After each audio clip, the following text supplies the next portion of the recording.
Hello সবাইকে, আমার চ্যানেলে স্বাগতম।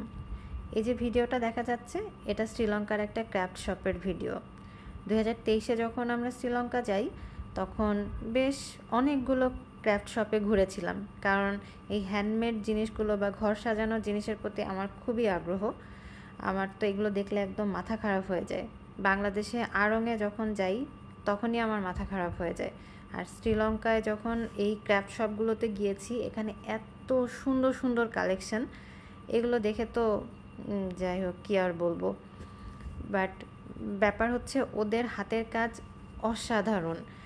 কাঠ, বড় বড় কাঠের গুঁড়ি কেটে কেটে ওরা হচ্ছে বিভিন্ন রকমের জিনিস বানায়। তো যেহেতু এগুলো অনেক পরিশ্রম সাধ্য কাজ, তাই প্রাইসও খুব হাই। এক একটা বড় যে জিনিসগুলো আছে সেগুলোর প্রাইস তো অনেক বেশি, আমাদের একদমই কেনা সামর্থ্যের বাইরে, মানে আমাদের মধ্যবিত্তদের জন্য। তো যতটুকু জানলাম যে এগুলো বেশিরভাগই কেনে হচ্ছে আমেরিকানরা, ইউরোপিয়ানরা, ওরা ডলার দিয়ে কিনে নিয়ে যায়, ওদের আসলে পোষায়।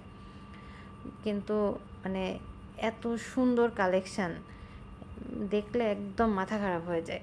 এই যে কাঠ কেটে বানিয়েছে, তার ভিতরে কালার ইউজ করে ওরা হচ্ছে ন্যাচারাল কালার, একদমই ন্যাচারাল কালার, যার কারণে জিনিসের দাম বেড়ে যায়, যেহেতু ন্যাচারাল কালারটা এত অ্যাভেলেবেল না। তো অসাধারণ সুন্দর ওদের ক্রাফটিং, শ্রীলঙ্কা গেলে এগুলো দেখা মাস্ট।